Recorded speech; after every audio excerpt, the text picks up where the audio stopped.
Yeah, welcome back to another episode of the Tuesday show, the USL show, if you will. That's another name we have for that around here. Um, this is yet to be another USL League One show, but we promise to talk about other things from time to time. At this point, we're just planning to have every single general manager and front office member of League One cut promos and then getting them onto the show and having them yell at somebody else, which I am totally here for. If any championship GMs want to get on here and start cutting promos about other teams, please do so. But we will be getting to that in just a little bit. Sitting to my right, I always mess this up. We got Gio in a beautiful El Salvador shirt. Gio, how are you doing? I'm good, man. How are you guys? I'm excited to be here. I'm sorry for beating the Birmingham Legion the other day in the lower league E Cup. I had to bring it up because you were not rooting for me. I thought we were friends, but it's okay. It's okay. Had to do it, but I'm excited to talk a little bit of Omaha news. So it'll be fun. Yeah, I mean, hey, listen, it is what it is. Listen, he's been my guy for a while. No hard feelings. Now, to the man that is right there, we got the tactics man himself. John, you were cyberbullied yesterday and forced into doing yet another show. Please don't cyberbully John, but it does lead to good content, so I'm conflicted. John, how are you doing? Yeah, I'm doing well. I should have figured that when I got into the power rankings game, it would just ruin my mentions, and we are very much at that point. Yeah, power rankings never go well. I've always been called out, and it's never a good time because I'm always wrong. Now, to the man that is going to be to his right, Alan. How you doing? Feeling great, feeling good. How are you? Hey, living my best life. She's to my left is my fiance. She won't be in the camera at all, but very happy right now, living a great life. Fair And enough. to the man above, Ryan, not Alan, but also Alan, but just Ryan. I'm doing all right, Kaylor. Yeah, John, I feel your pain with doing the rankings. I've had multiple history of just publishing my ELO ratings and having responses and everything to that throughout my time with USL. So I definitely feel your pain with the power rankings. Well, we have a whole lot of stuff to get through today, and we are going to maybe bring him in a little bit sooner than expected. But hey, we're all about going things for the on the fly here, and I kind of want to hear what he has to say about a lot of things too. Because as normal, we are not the important ones this week. I mean, I've never been the important one, but I'm now like definitely the least important one. We are being joined by a very special man out of the Union Omaha who have recently just gotten the name of the Tuesday Omaha trademarked. And if I remember correct, he is a Trinity University. And, you know, that is I mean, it's created great men just like him who end up being general managers of professional soccer clubs, which is always a great thing, who made some announcements today on this wonderful Tuesday. We are being joined by Peter Marlette. Peter, how you doing? Good, good. Thanks for having me, guys. That is a very highlighted shirt. Hey, man, this is the color. This is all we got. So before we jump into some championship news, because we're pretty interested because a lot of your former players are making some of this news. What's kind of your role as a general manager in the USL? Yeah, I mean, if we're talking about the players that have made that news in the championship lately, really, very little to do with that. Those guys were all out of contract with us, and we had conversations with all of them, but they were ready to move up to championship, and they had that desire, and we certainly weren't going to stand in their way. You look at the players on that list going from Union Omaha to the championship.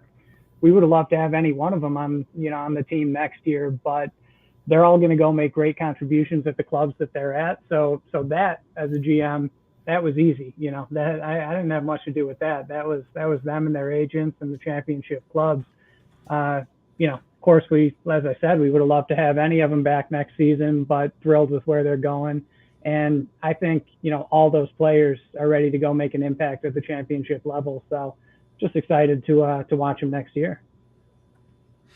One of the players, Hurst, would end up going to Phoenix Rising, who they had some weird stuff happen this couple days that really confused me. If you were following the USL Show Twitter account, you saw me having a complete just like meltdown because there were messages of Moar and Aiden Quinn scoring for the Portland Timbers, which I was like, what's going on? Did we just have a random sell that we didn't know about? Because I thought they were under contract. As it turns out, Phoenix Rising let their players be used for an MLS. It was really strange. Do you guys, if you go to preseason matches, just have your players play for other teams? Is that a normal thing? Because that was really confused. Yeah. I don't know that exact situation. I can't speak to that. But no, I do think it's not, unheard of if you're playing a preseason match against an MLS club or something like that.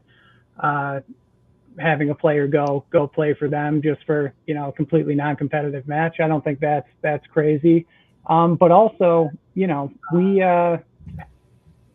we have any players, and I'm sure this is the case for virtually every USL, certainly League One club, if we have any players who MLS clubs, are truly interested in and really want to give a good look at, we'll have that conversation with any of them. So again, I don't know the Phoenix situation, but I think either of those circumstances I just mentioned are totally reasonable. So it's got to be a double-edged sword there a little bit for Union Omaha, where you develop these guys to be able to get to that level of the championship and then go to be successful. Like, it's like a feather in the cap, but it's also like now we have to replace these guys that we developed. Like, talk about what like goes into kind of that development, but also like, do you as a GM have like a little party for that guy in your head? Like, we were the environment that allowed them to be successful. And thank you for Conway, by the way. I'm living in San Diego, so we'll take good care of him. Yeah. I mean, we've had so far 4 players do that. Evan Conway to San Diego, like you mentioned, Greg Hurst to Phoenix, also Devin Boyce to Memphis, and Ferretti Sosa, our captain from last year, going to Sac Republic. In all those cases, are thrilled for the guys. I think we'll see that the development that they got in USL League One and specifically with us here in Omaha prepared them to not only go, make a roster in the championship, not only go start some games, but, if their forwards score some goals, whatever they're doing to really go make an impact at that championship level. In these circumstances with these 4 guys, thrilled for all of them, and was really happy about it. I think in general for USL League One clubs, it can be difficult to retain those key assets that you maybe discover, maybe train up to get them to the level where they're able to move on. That can be tough, but we also recognize that sitting at the 3rd division level, if you're going to have players that allow you to maybe go win USL League One or compete to win it every year, some of those players are going to want to move on, and we need to work on protecting our assets and, possibly signing longer term contracts so we can get some transfer fees or something like that in the future. And I think all League One clubs need to be a little better at that as the league matures, including us. But no, if you want to be a team that's competing to win at the League One level year in and year out, you're going to have players that when their contract's up or, when the season's over, are ready to move on to that next level, whether it's championship, MLS, overseas, whatever it may be. Yeah, and just to follow up on that, we got an interesting question in the chat. When you are going about the process of signing players, do you ever do that with the intention of selling them on and trying to turn a profit? Yeah, I think the league's maturing. The league's league's young, the clubs are maturing, we're getting better at that. The league office is making a big push at educating the clubs on how to properly do that with the hiring of Mark Cartwright, the new sporting director at USL. Yeah, absolutely. If we can structure a contract in a way that we know we will have that player for 1 or 2 years when their value is probably higher than League One, that's phenomenal. We would love to be able to move them on for a transfer fee. And yes, that is, it's certainly not the number one priority at this point for us. Can't speak to the other USL League One clubs, but it's on the list. It's a consideration. This is a question I've had, and I never got around to asking the management of the club that I support. But recently, Birmingham Legion sold a player for what is reported to be $500,000. Same thing for San Antonio FC. I know that Union is working at a quote-unquote lower level, but I feel like most of the USL are probably playing on a near same level field. As I'm guessing that might be correct. How far does $500,000 go in the USL? I mean, that's enormous. That changes your budget completely. The $500,000 transfer fee, it can make your year from a financial standpoint. I mean, you've got to be doing everything else, the not so glamorous stuff that a front office has to do in order to be, financially responsible as a club and try to, build to profitability and build revenue. But if you can get a model where you're developing players that are able to generate transfer fees similar to that and even, lower, that's a big line item. That's a big budget item, and it can make a huge difference for clubs, especially if you're talking about a $500,000. That changes your budget. So something else, before we start getting into a little bit more championship news and then moving on elsewhere, when you're thinking about making a budget for the year, there's a lot of demands that you guys get, like, hey, sign a player, please sign all of the players. We want all of the players. Why don't we have all of them? And while you're at it, build a soccer specific stadium. Why are we at the baseball field if I'm at a soccer match? Oh, and we want this and we want that. Where do those ideas come into play when you're budgeting? Is it something that you start saving for immediately? Or is it something that, it happens when it happens and you kind of view each, like, basically week by week, month by month? If you're going week by week or month by month, you're in trouble. You're way behind. You've got to be planning much further in advance than that, especially when, some of the bigger items you mentioned, a stadium, something like that. That's years, right? That's certainly not month by month. But when it comes to player budgeting and roster budgeting, that's done in the off season, between myself, in our case, Jay Mims and the technical staff, and then our CFO and our ownership group. And, it's weighing what we want, what we want to be able to bring in the best players and put the best product on the field versus what we can truly afford based on our revenues. So, that process, that's happening every year. But when you're talking the bigger stuff, stadium or something like that, years in advance. To kind of switch. And I'll also, I meant to touch on this before I got into that. When you're talking about fans begging for us to sign players or begging for a team to sign players, obviously we may be the biggest culprit, or at least the latest culprit of that. Our fans were lighting us up until last week, and fair enough, completely understandably. And listen, it's something in the front office we are talking about. We read it, we see it. There's no question about that. And while it does add pressure, absolutely, it's better than having fans not talking about you. It's better than having people not care whether or not you're going to put the right product on the field. I mean, one of my favorite parts about having this job at a club like Union Omaha is the fans and how engaged and how passionate they are. So yeah, added pressure. Don't necessarily need all the comments on Twitter that we get, but if we weren't getting any, it would be a problem. Before we switch, quick follow up on that.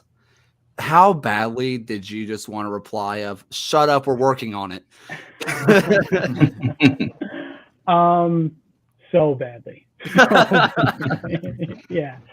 No, we did. We did put out a kind of a response video with Jay on the bike, reading some of the tweets from fans. So that was our response to that. But I do think based on the product that we put on the field in our 2 years in existence, our fans should have faith that we're going to put a good product on the field and that we are not, we're not doing nothing over here. We're trying to sign the best players we can and the players that fit our project and our team identity.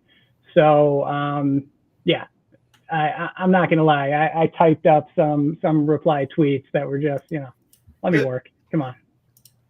Never sent them. All right, Ryan? To switch gears a little, after a few years hiatus, the U.S. Open Cup is coming back, and we're all very excited to have that, especially within lower division soccer. Of course, with the FA Cup on ESPN Plus recently, that's been exciting, and it's exciting to have a tournament like that here in the United States. You have nearby neighbors such as Des Moines, Menace, and Minneapolis City competing against each other in a previous round before USL sides enter in. How important would you say this cup is to just USL in general, and especially with Union Omaha? It's hugely important, and what's crazy is that Union Omaha, this front office, this technical staff, only been around for 2 seasons, and we know what's happened with the Open Cup for the last 2 years. So we've still never experienced it here. It is enormous, especially when you're looking at USL level clubs. I'm so excited that it looks like everything's going forward as planned this year.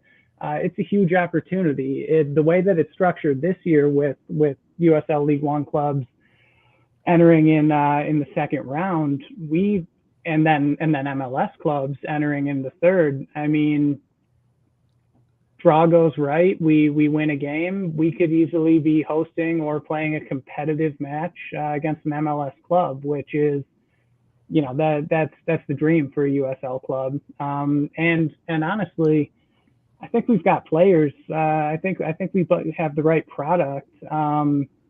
We can compete with anybody in this country, in this federation, whether it's championship or MLS level. So we want that opportunity. U.S. Open Cup gives us that, and gives all lower league clubs that opportunity that they otherwise wouldn't get to go showcase what they can do against, the best in the country. Is there an MLS team that you would love to see come visit Omaha, or a MLS stadium you would love to see Omaha go and play in? Oh man, it's anything. I'm not beggars can't be choosers on that one. No, that would, any MLS club coming to Omaha would be amazing. Going to Omaha, or going to any MLS market would be great. I took this job. I'm coming from FC Dallas and NTSC, so personally, I've got that tie-in. That might be kind of fun, but no, I'll take anything. Peter, I'd love to ask you a question. As a Greenville fan, it's hard to admit it, but you guys have, from the beginning, have a winning culture from first year in the league, and I respect that. And I know there's a lot of banter with a lot of the fans and players, but it's all in fun. But what do you see for this third season here for you guys? It seems like it's a little bit of a rebuilding year, but I'd like for you to talk about the signing today. Seems like that's an awesome signing for you guys. So I'd love to hear a little bit about him and just the work you guys are doing to continue that winning culture, even though it may seem like a rebuilding year for the rest of the league. Yeah, I mean, it may seem like a rebuilding year, and based on the players that left us in the off season, or we did not re-sign in the off season, I can see how that would be the perception on the outside. But from a soccer standpoint, we want to compete to win League One every single year, and that's the goal every single season, and that's the goal this season, to compete, to be in the running to win League One. You know, the players that we're signing right now, obviously not as quickly as some of our fans may like, but they're all players, every single one of them, who can help us be competitive and, you know, compete to win as we want. And yeah, you specifically referenced our signing that we announced today, Yoskar, who was the first academy signing ever at Union Omaha. He's from Lexington, Nebraska, not far from here.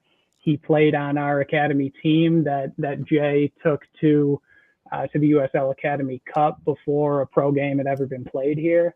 You know, the guy's kind of been with us from the start, but it's been as an amateur. To be able to offer him his first pro contract and to bring somebody up, a local player, and get him on the first team, that's a dream come true in itself. But also, we wouldn't be doing that if we didn't truly believe that Yoskar can be a great pro and can contribute at this level. You know, it's a big decision when you're 18 years old, especially as an elite athlete, to turn pro. When, you know, there's college, there's other opportunities that being so good at a certain sport can bring you, and it's not offering him that contract. I know it's not something that anybody here took lightly. It's a huge decision in his life. It's a huge opportunity, but it's not one that we would just give to anybody. We're not, you know, taking a shot in the dark with that one. We really believe that Yoskar is the type of kid, the type of person, and the type of player who can have a very successful professional career. So yeah, Yoskar, who we announced today, he got some minutes with us last year. We think he can absolutely contribute this year. But if you look at our roster right now, the signings that we have, those are all League One starters. Those are all top level players that are going to help us compete to win this league. And, you know, we're not going to sign anybody else who we don't believe furthers that goal as well. So kind of a follow-up there. I remember Legion very recently, you know, had our first academy, you know, call-up signing. You know, we've had academy guys play with us. It's not that unusual, but getting them to sign that first professional contract, how big is that for your academy and getting kids to buy into, I can go pro if I go here, as opposed to just having them play for what could essentially be to them just another club team? Yeah, that's huge. And at Union Omaha, we do not have a full academy system in place at all. We're you know, new, and it is a priority, and it's a goal of ours in the next few years. But right now, we don't have one. We signed a couple of players last year, Yoskar being one of them, and then Jaime Ponce the other, to academy contracts. They are local players from nearby, who we thought were ready to possibly get some minutes at this level, or certainly could better their games by training with pros every day and getting minutes where they could. So yeah, it's a goal of ours at Union Omaha to have that full academy where players locally can be playing for the club that they aspire to play for on the first team professional level at someday. But I do think players, you know, the example of Yoskar shows that even without that, local players will find you. You still have the ability to play and represent Union Omaha and start your pro career. Even if you're playing at the other clubs right now, we'll find you. Yeah, so, I mean, talking about the academy, we referenced a stadium earlier. Just to pass along a good question from the audience, if you're thinking about 5 years from now, what's the brightest timeline? Where is Omaha at? How has the club changed and developed in a way that really has maximized like the best possible scenario for you? Sure. Yeah, I think if we're talking 5 years, 3 to 5 years, something like that, I can't go into any actual details, about this one specifically, but a stadium is absolutely part of that. Having our own home, a place for not only our first team, our USL League One team, and who knows, maybe with that stadium comes a championship team or something like that. That would also allow us to have a women's team, which right now we barely have enough field time to have one team. It's preventing us from doing that right now. So that would be another goal. And then building up that academy is essential to being a well-run, forward-thinking club in the U.S. and that's where we have to be. So I'd say next 3 to 5 years, those three things that I just mentioned, and they all go hand in hand. That's the brightest timeline, if you want to call it that. So this is a sort of change the topic, but it points at something that you mentioned was having the women's team, right? And there's been a lot of women's news coming out hot and heavy these last few days. We got team pairings, we got team schedules. I think Racing Louisville announced that matches will be free and they'll have concessions. So obviously it costs money to open up, their stadium, turn on the lights and all that stuff. But I mean, they're getting people just to go buy concessions for their 2 team, which is awesome. Aurora announced their new crest, which, as everybody knows, we are a big crest show. We are the crest show at this point, certify that. The big news, I can't believe I didn't retweet this off of the USL show account. I know I mentioned it somewhere, but I can't believe I didn't do it off the USL show. Sarah Fuller recently signed a contract with the Minnesota Aurora, which, for people who don't know, she is the first female athlete to score a point in a Division I football game, which I got to see her in person when she came and played against Alabama when she was down with Vanderbilt. People do not understand, I think, just the level of athlete that these women are. I think sometimes they'll see, unfortunately, the lowlights. But let me tell you, Sarah Fuller might be the best athlete I've ever seen in person. She is insane. You kind of mentioned having the women's game come to Union. What kind of talent do you guys see over there to make that maybe like a feasible dream and not just a pipe dream? Oh yeah, it's in terms of talent, it's definitely feasible. We have phenomenal college programs here between Creighton and UNO, University of Nebraska Omaha, right here in Omaha.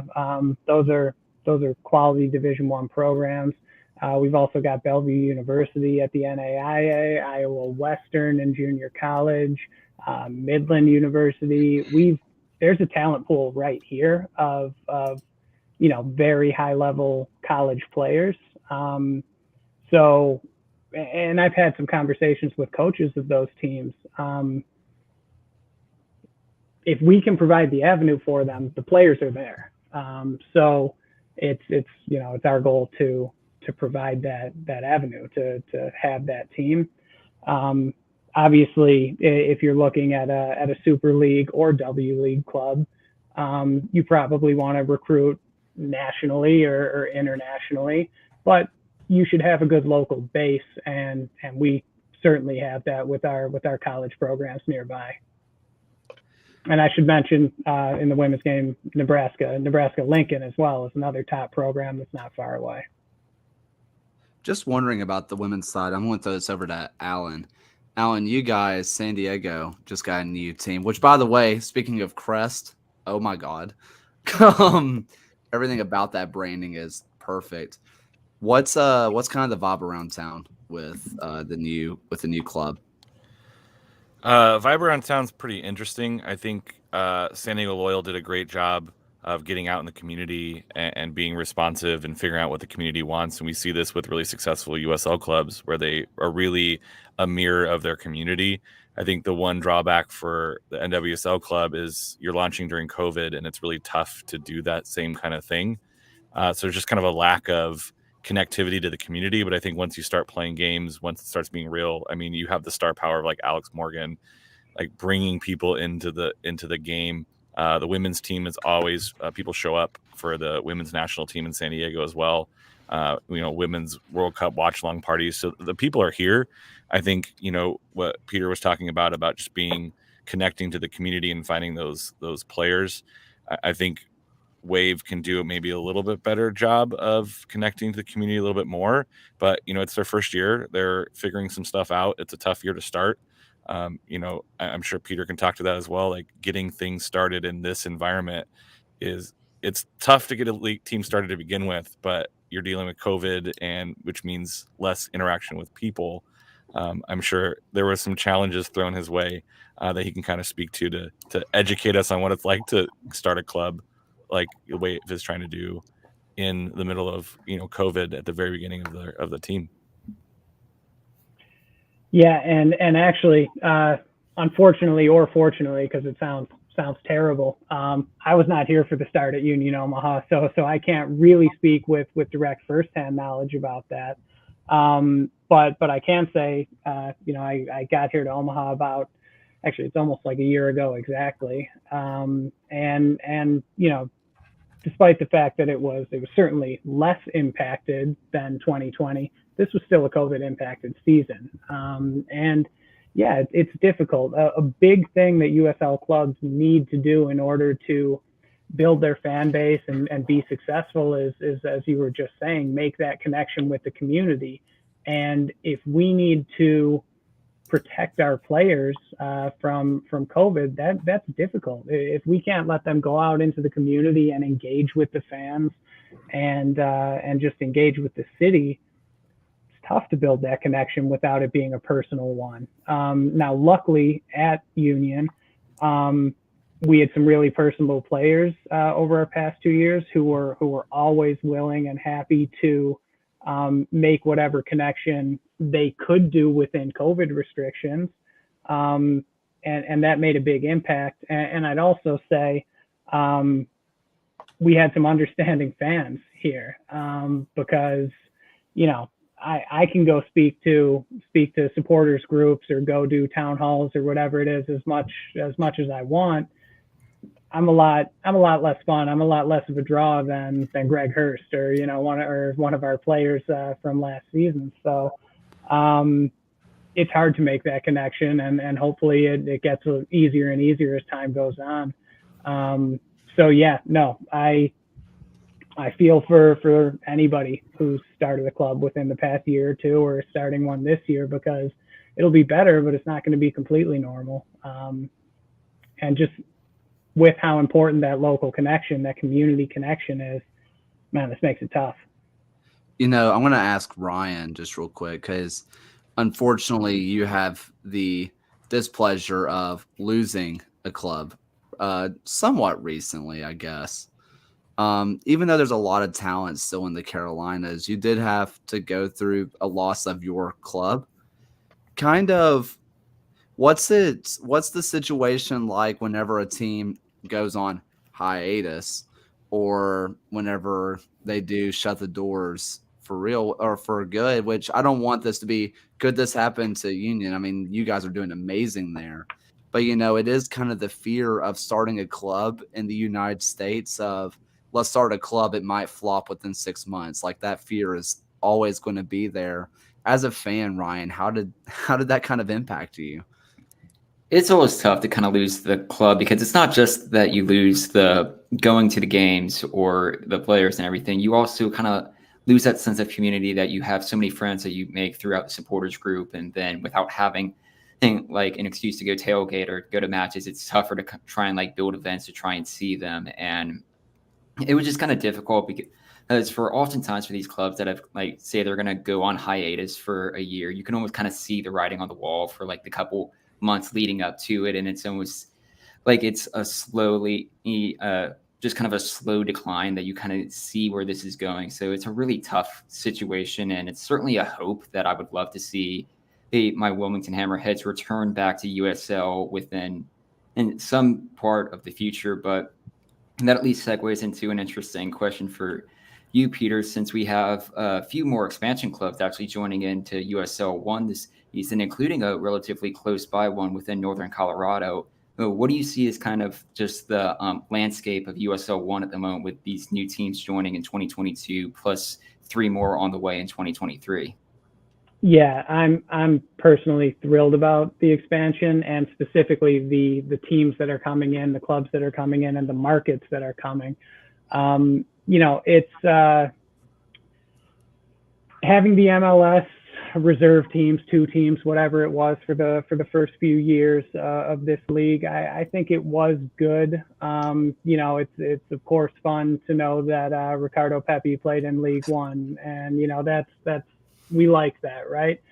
But at the same time, the fact that these are all independently owned clubs now, these are ownership groups and these are front offices that this is the club that they're focused on. They need to put the best product on the field for this club, not use it as a proving ground or a place to get minutes for players for that next level. I think the expansion at USL to all independent clubs is huge, and also geographically the spread is very important too. I saw on the show last week with Doug from Greenville, he was talking about more bus trips. We still barely have a bus trip, but we're close with Northern Colorado and Madison. We do bus too, but it's a long one. If you're in the Northeast in League One, you're golden. Your travel costs are pretty low. If you're sitting where we are, any expansion in this part of the country over in this direction is hugely beneficial. But I think the biggest thing really is getting the right markets and getting the right ownership groups into the league, and I think that's what's happened here. And yeah, I'm thrilled about it. And I'm thrilled about projections beyond the next 2 years as well. I mean, I'd like to, I'm ahead. sorry. Go I ahead, just had a question. So you said you've only been with Omaha for a year now, is that correct? So Yep. What was your perception of the league before you came in, having worked with FC Dallas prior, and I would like to know what your role there was, and after joining Union Omaha, what made you go to Omaha, and what is your perception now compared to what it was before? Yeah, sure. I grew up in Buffalo, New York. I don't know if you can see. Yeah, you're getting part of my banners behind me here. And that was, while it wasn't a USL market, it was just down the 90 from Rochester, New York, which was a major USL market throughout my whole life. So I've personally always had a relationship with the USL. Through the Rhinos and other clubs. So I will say when I was in college, when I was playing in NPSL, I didn't really know what the level was. I wasn't so sure that it was too much better than anything I was playing. And I'm talking 15 years ago. I'm talking a long time ago here. Now, the League One level and certainly the championship level, they've evolved so much. It's night and day. The level of quality on the field, the quality of the players on the field, the coaching staffs, the technical staffs, the technology and tactics involved. This is a great level. I'll say at FC Dallas, I was corporate development. I was sponsorship, sales, and management. Exclusively had absolutely nothing to do with the technical side or anything like that. And I did that primarily for FC Dallas.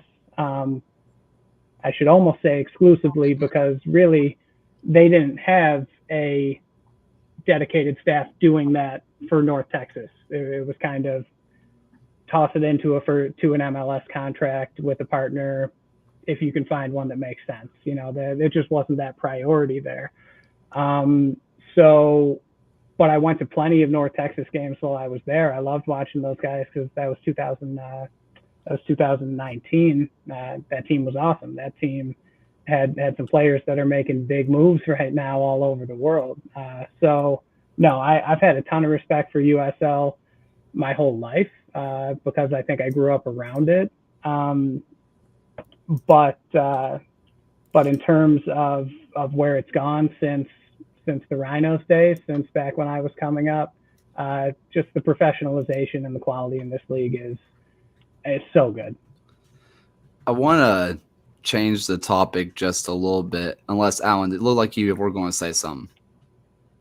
I was just going to try to stir the pot a little bit and mention, I notice your lovely sweater doesn't have a star on it. Is that in the process?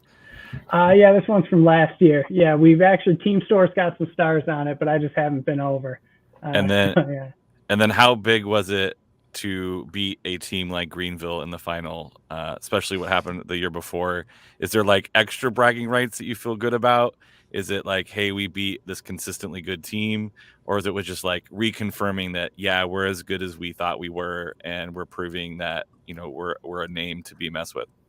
Yeah, I would say it's probably option 3 there, probably the latter. You know, we fully believe that in year one, if not for what happened at the final, we could have been looking to repeat last season.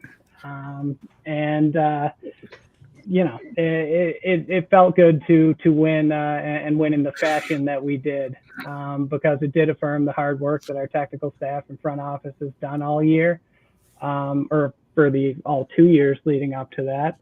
And yeah, as I said, our goal from a soccer side is to compete to win this league every year. So we've certainly done that so far in our existence. And last year, when we actually got the opportunity to go on the field and do it,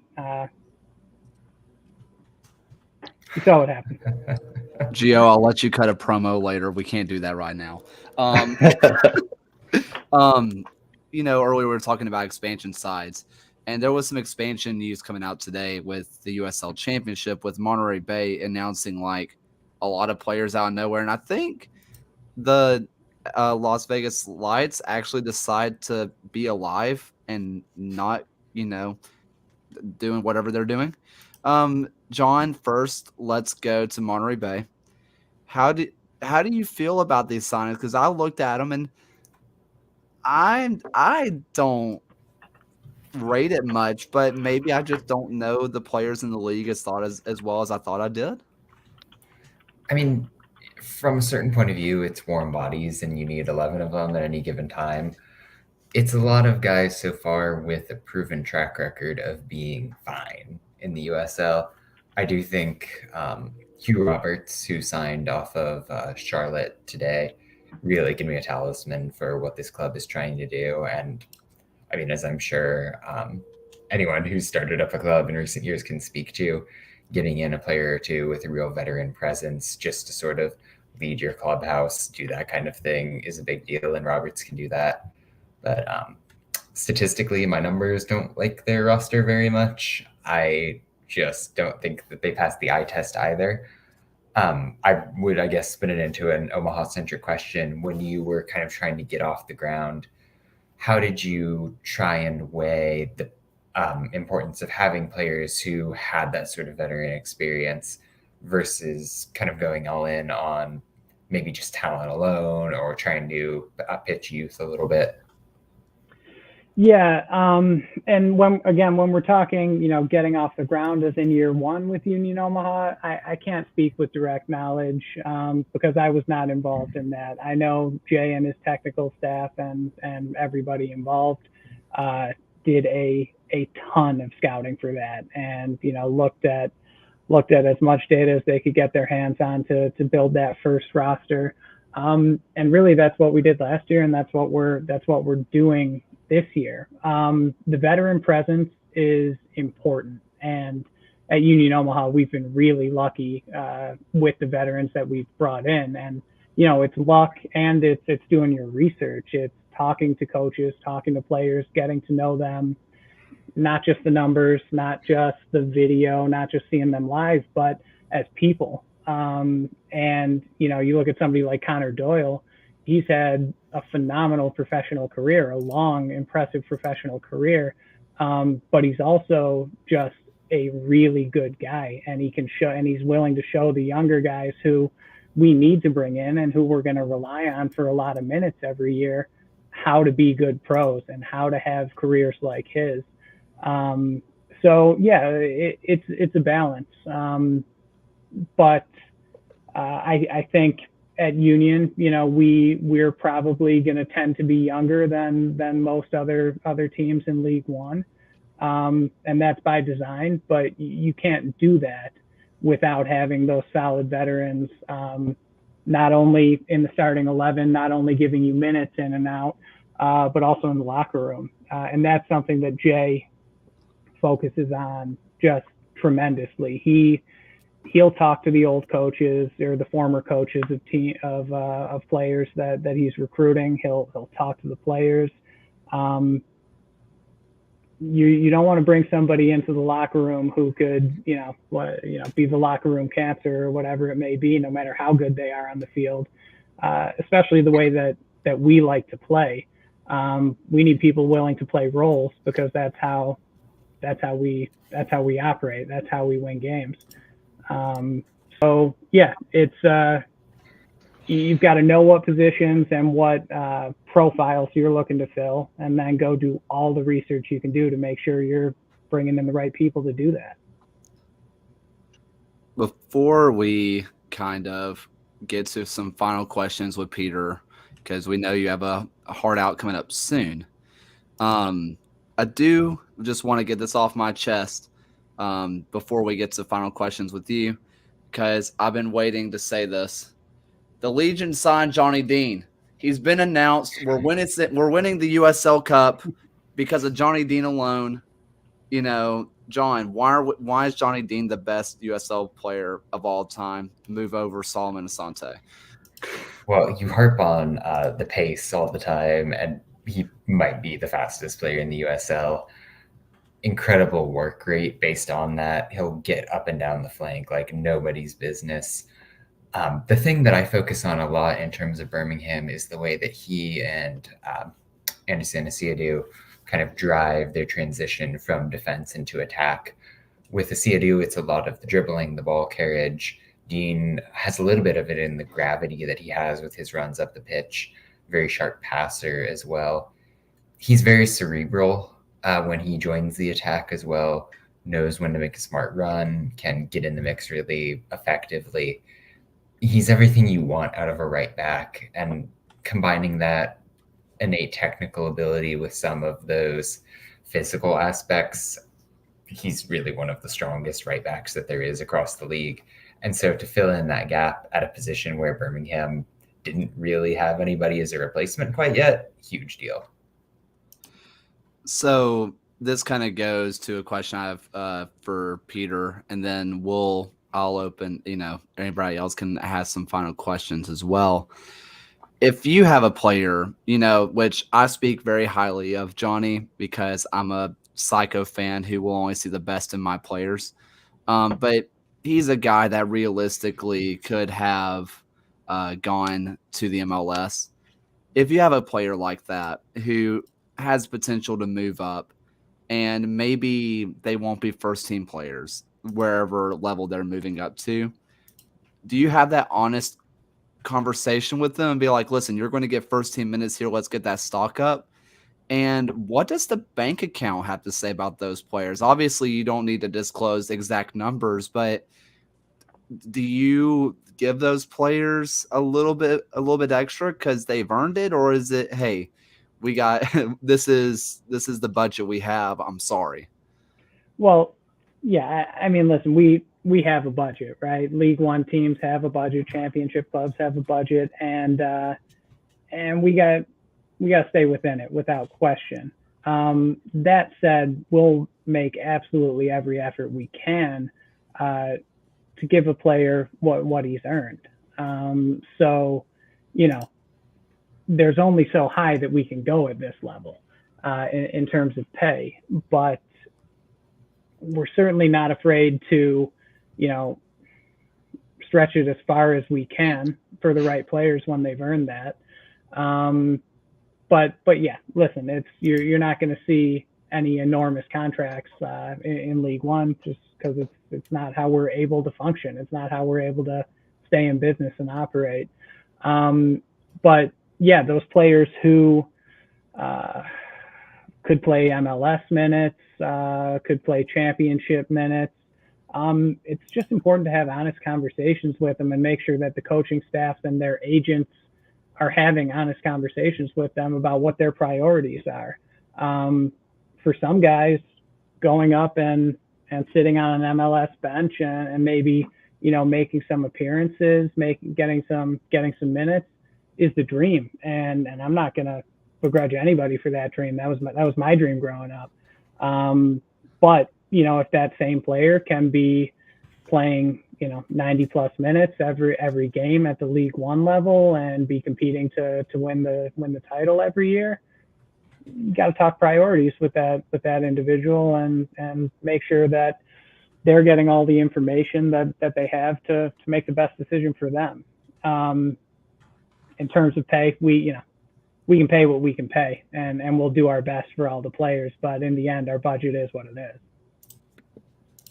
So to the football manager fiends and the Twitter GMs, what's one thing about your job that you wish they kind of knew that maybe they have a skewed like reality of you know what you do on a daily basis? Yeah, that's interesting. I mean, a lot of the job that I do on a daily basis is not the fun part that you get in career mode or football manager. It's you know, a lot of it is trying to sell sponsorships. A lot of it is you know, is helping out our ticketing staff and making sure that we're leading the league in season ticket sales and group sales and so on. So, you know, that's not the sexy part of the job. That's fine. But it's important at the League One level, you know, that revenue, being able to drive revenue is key. You know, I think, and I probably had this perception too from, you know, FIFA years or whatever it was. A negotiation for a player, whether it's selling or buying or loaning or whatever it may be, is not necessarily throwing numbers back and forth and, you know, hoping to land on one that works for both parties. There's a lot more to it than that. It's what the player wants, especially at this level when we're not talking huge salaries or huge fees for anything. It's what our housing looks like, right? Which in Omaha is a huge selling point for players for us. We have phenomenal housing for our players. They get fed. They live downtown in a really great neighborhood. You know, there's all those other selling points that you don't necessarily take into account when you're looking at Premier League transfers or you know, international transfers when you're talking huge sums. There's other things that we gotta consider, and that players who we are either trying to convince to come to us or, you know, sell elsewhere, it's hugely important to them, especially at the salary levels that we're talking.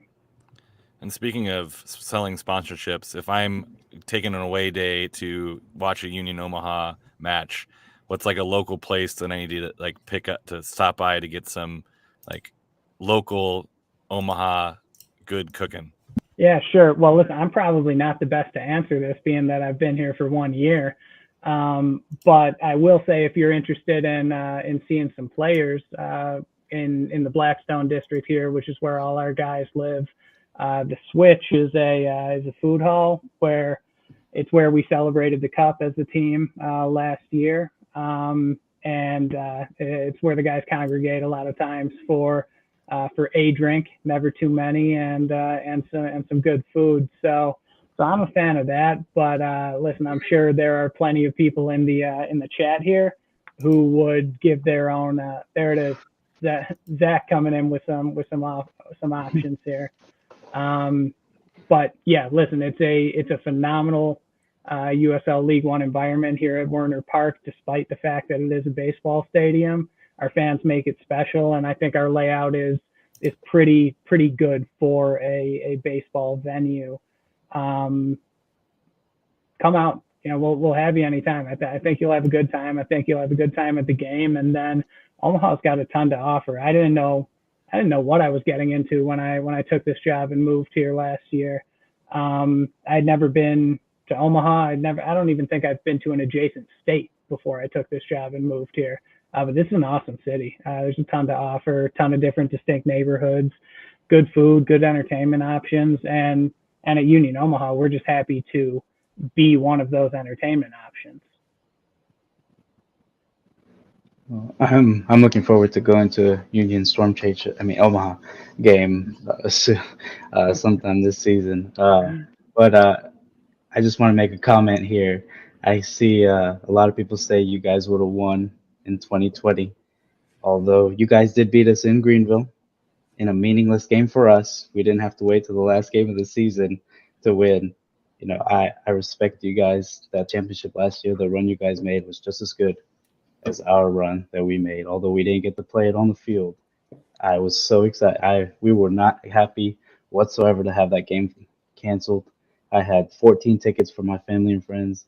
We would have won regardless. But what do we got to do to get you to come out to Greenville? We got to, I think Omaha Parliament needs your help in the next pickup game because we slapped them by at least 8 goals. So I think they need you to come in. We need that rematch along with another one this season. Yeah, listen, I was in Greenville for our game last year, the ESPN2 game. Unbelievable stadium environment. Got to see that Nick Firmino volley, which was awesome. It was. But yeah, no, Greenville puts on a phenomenal USL show. And yeah, I mean, despite this rivalry that we have with Greenville, that's a club that's been to 3 finals in 3 years. How can you possibly not respect that? You know, haven't won a final, but still, it's impressive no less. We can, well, first place all season. You know, that speaks for itself, I believe. But hopefully, we have a third final this year, and that we get to all enjoy. I always fear whenever Omaha comes up and I see Gio start to laugh and then unmute his mic. That is, you never know what can happen. So I know you got to be out very soon. Does anybody here, you know, obviously of us, do we have any last questions for them before we let you know, Peter get some final words for the crowd? Anything? Awesome. Well, Peter, we are so excited to watch you guys again with a brand new look of a team. I know for a lot of fans, it's going to be a new experience, but that's part of being still a newer side in the USL. For the fans out there of either Union Omaha or for a lot of people who watch the USL show, most of us are championship fans. You know, what are some things that we should be on the lookout for Omaha this coming up here? And do you have any teasers of some possible news coming up soon? Well, first of all, to anybody who listens to this show, watches this show, is here live right now. I don't care who you support. Thank you so much for supporting USL. This is, you know, these leagues are hugely important to U.S. soccer and to the future of soccer in this country. So just tuning into something like this, you know, thank you. I'm thrilled to be able to work in it on the front office side, but none of it's possible without fans who care enough to tune into this, and without you guys putting on shows like this and doing your analysis, which, you know, some of it, John, is I mean, world class. I mean, that's top level stuff. I would say Union Omaha, if you haven't watched us play, it's going to be high tempo. We're going to be pressing all game. We're going to be trying to win the ball back in dangerous areas and you know, getting it into the box and scoring some goals. If you caught us in the playoffs last year, you certainly saw that. And that's what we're going to look to do every year. No matter what the names on the roster are, that's going to be the build. So yeah, you know, tune in, and I certainly do to every championship and League One game that I can watch, which is, thanks to ESPN Plus, every one. You know, just love it. I think there's a lot to offer around both of these leagues, and yeah, I think if you're looking for high pressure and you're looking for a lot of shots, Omaha might be a good team to watch out for. Well, we cannot thank you enough, Peter. I mean, it's been an absolute blast to talk to you. And if you're in the chat and you follow us on Twitter, we have put his Twitter at several places on there. Go follow him, show him and Union Omaha a ton of love. They're doing things right. They're building it young, and they're doing what I say all the time on the USL show Twitter account, which is play the youth. We love to see that around here, playing the youth and building this thing right, which you guys are doing. And just give one last shot at Gio. This is the first person to come onto the show with better hair than Gio. Sorry. Oh man, we'll have to compare in person, but Good. thank you, Peter. I really appreciate you coming. Nothing but respect for your club. I have fun. It's a fun rivalry in League One. I think everybody should watch your team, should watch Greenville and the whole league, because we have something special going on. And one day, I truly believe Greenville and Omaha will be playing finals in the USL Championship. I don't disagree, and thank you guys very much, and thanks for making this happen so quickly. When Doug fired some shots last week, we had to get the chance to answer. So thanks for giving us that opportunity. We always, like I said at the very beginning of the show, we love having GMs and people in front office cut promos and having other people respond to it. And it's the reason Phil got suspended was because he said he wanted more petty GM comments. So the more petty GM comments we get, we are here for it. So if you ever feel like hopping on, yeah. Thank you so much, Peter. All right, thanks, guys. Really appreciate it. Well, that was it with Peter. We've been learning a lot about the USL League One. For Gio, it's probably like we knew this, but for at least for me, it's like, whoa, this is really eye opening. Ryan, we have been talking about this for a little bit, but I figured let's go ahead and talk about this now.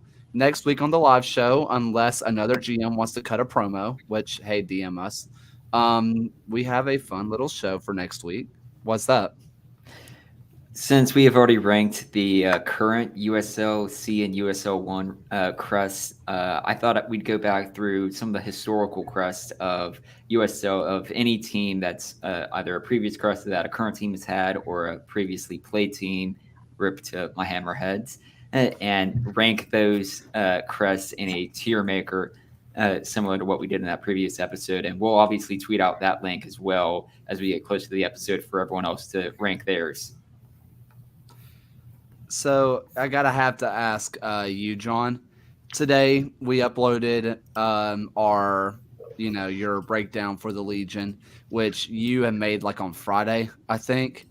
And by the way, if you're in this live chat, if you subscribe to the USL show, you get access to John's breakdowns a day early. So it's a little plus if you decide to subscribe. So a little incentive. Please do that. Whenever you make a video like that and then the day before it comes out, you have a part in the video that says they don't have a single person at right back. And then the day before it comes out, it's like, oh, we just signed the one player that fills that role perfectly. Is that like you win some, you lose some? Like, what's up with that for you? Yeah, just cry a lot inside and then put a disclaimer when I tweet it. That was so unfortunate. As soon as I saw Johnny sign, I mean, that was a big celebration. My fiance could probably attest to the fact that I started fist pumping air, and I was like, "We did it! Let's go!" And then she's like, "What? What did we do?" Okay, you hurt Brandon's feelings, man. Listen, Deanville was never going to happen, and if it did, it would have been. You would be moving in with me. Yeah. But I was like, then immediately after, I was like, oh no, John's episode on YouTube just uploaded. Like, this is so awkward. That was quite the ordeal. The whole Santi Moar and Aiden Quinn playing for Portland and seeing them post about it and be like, oh, sorry, it wasn't actually Santi Moar, it was Aiden Quinn that scored for us. I'm like, what is going on? I was so confused. Guys who have been following the USL longer, like Ryan or maybe even John or Alan, have you guys seen that before? Because I feel like I was totally going crazy there. There have been a few times when you see players who would get called up to teams when the Hammerheads had their, I guess, on paper partnership with New York City FC. At the end of the season, New York City played a, I guess, postseason but midseason friendly against Liga MX club, and like most of like all the tweets of like goal scorers or the goalkeeper, or like half of them were former Hammerhead players. I was like, wait, what? When did the call ups happen for these guys? But I mean, as we spoke on the show, these are tremendous opportunities for players to really showcase their talent that they've built at the USL Championship level to help try and parlay that into an MLS position. Right. It's the kind of thing where, like, if you see a guy pop up, but you know he's on your roster, you only have to worry a tiny little bit, like, because they're probably just doing it to pick up fitness and kind of help out the MLS side. But totally to what Ryan said, like, it's just as much a chance for these sorts of players to kind of get a look in at that next level. So a good thing all around, even if it can be a little bit frightening if you're a fan of the team of a guy who's playing up. Yeah, I think also take into consideration, like, Portland is not at home. So you have a traveling team and maybe a guy takes a knock in training and you need some guy to like be able to play some minutes. That way you can have like a competitive team. You just hit up Phoenix and be like, hey, you guys got talent. Who can you throw in as like a guest to this game? Like kind of like, hey, we got a pickup game. We need an 11th player or a 14th player or whatever. So I think it's like, it's one thing if it's Phoenix is sending Aiden Quinn to Portland versus Portland's in Phoenix at, and they're training at similar locations and they might just need an extra guy. Maybe Phoenix can loan Union Omaha Aiden Quinn for the next pickup game to compete. If Gio is correct and they need that extra help, maybe that's their next call, right? They might. Well, we didn't talk about it very much because I figured he's not allowed. Peter wasn't allowed to, but I feel like Vader might get signed with Toronto, probably Toronto too. But he's still trialing with them, so that's one less player that they have that they may have. I mean, I meant to ask Peter about what MLS Next, which every time I see it, it looks like the American Horror Story font, and it really bothers me. But MLS Next, I mean, we're starting to see a lot of championship players sign Next contracts, and I can only imagine the turmoil that it might start causing, with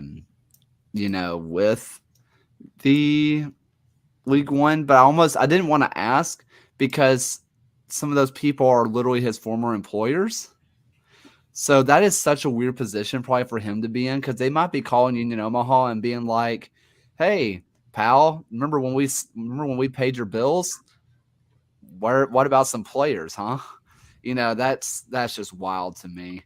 But yeah, there's just been a lot of news lately.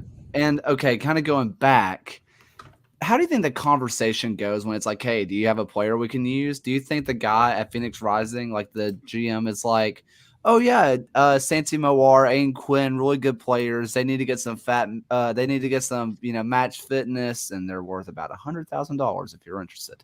Do you think that's how the conversation goes? If you break it, you buy it. Is that what? There's a little bit of that too. It might be it right there. You can use him, but if he gets injured, you're buying him. I mean, maybe, or it's just like, hey, who do you got that needs some minutes, or who do you got that's going to be able to compete and actually like not be overwhelmed? And a guy like Aiden Quinn is clearly has the pedigree to hang.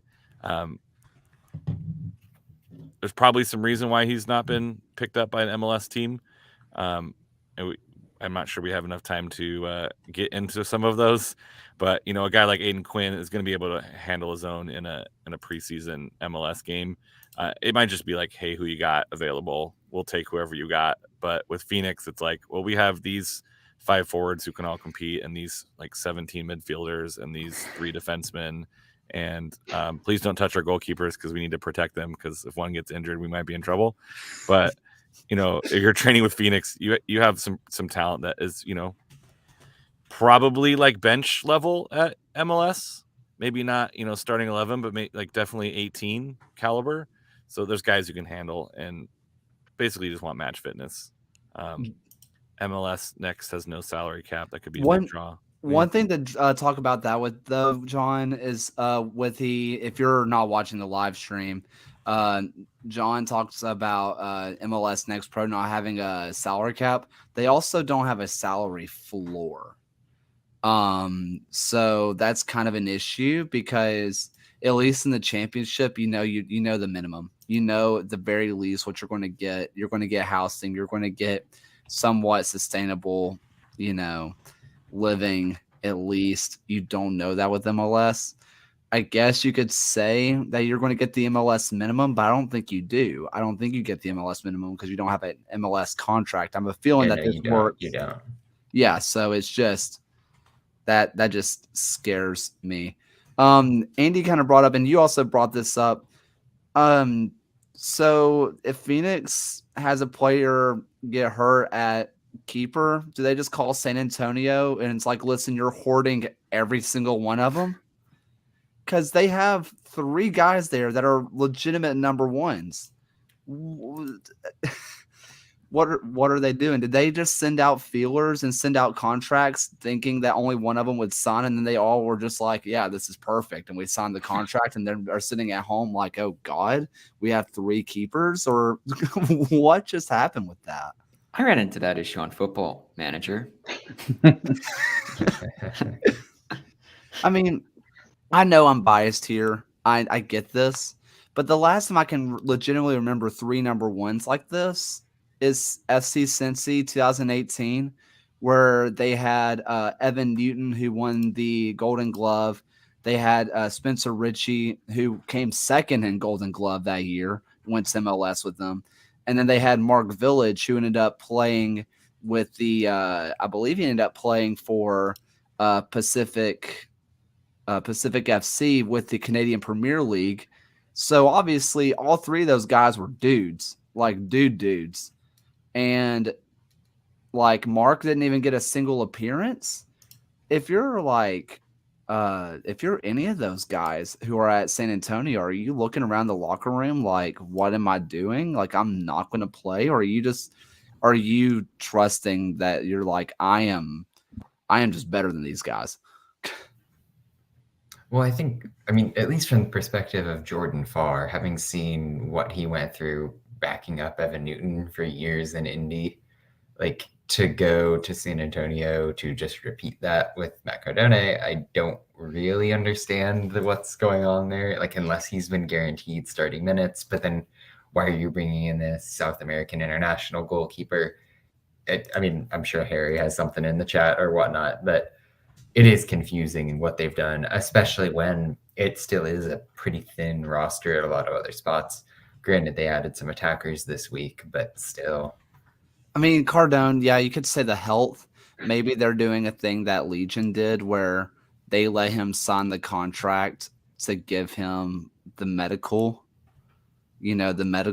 infrastructure, because Legion did that with Mathieu Laurent, where they let him sign a contract even though he wasn't going to play a minute so he could continue to rehab. Maybe because San Antonio, with them having ownership with the Spurs, maybe they get better medical, than most teams. I don't know. I mean, when I kept seeing that they kept signing player after player that were not where they needed those needs, I mean, I'm concerned about them. Maybe it's too early to say that, but early on, I'm concerned. I mean, sorry, Harry. I would say the 2 words to respond to that is Oakland roots. Like, look at their goalkeeper drama over the season, where they ended up with their, essentially their 3rd choice goalkeeper, like really running with that team at the end of the year, where at the beginning of the year, he probably wasn't even going to look at any minutes. And now he's like the starting keeper to run a team into the playoffs. And, he guesses right, I think 4 out of the 5 times in the penalty kicks. And if not for like coming off the line, like who knows what happens in that match. And Oakland could have snuck through. Like, we're talking like tiny moments that could have changed Oakland's season. And like, you could be the third goalkeeper in preseason and be the first keeper halfway through the season due to injuries or people leaving. Happened in San Diego with Trey Muse and Austin Guerrero stepping up. Like, having 3 guys, yeah, seems a little ridiculous, but also like, you could be that guy who finally gets his shot when things don't work out with the other guys. So I don't think it's as terrible as it might seem, but it's a long season and crazier things have happened. So, well, we have plenty of time to talk rosters after this. This is something that's been brought up, and we're going to do this eventually. Is before the season starts, we're going to have a USL show power rankings that are going to come out, and we're going to have you, the fans, fill this out as well. So we get to make fun of your picks too. You're not safe. So we'll talk about all these teams and all that kind of stuff. So we'll get there eventually. John, what are some final words you have for the folks at home? Yeah, well, my favorite thing in this segment is to never talk about soccer. So I just want to decry the fact that Jodie Comer didn't get a Best Actress nom for Last Duel. And that is probably very niche, but she was so good in that movie. And I mean, like, you had some stars in that, and she just stole the show. So I'm a little bit peeved, and I'll end it there. Alan? Again, I think this has been eye-opening today about League One. You have ESPN Plus.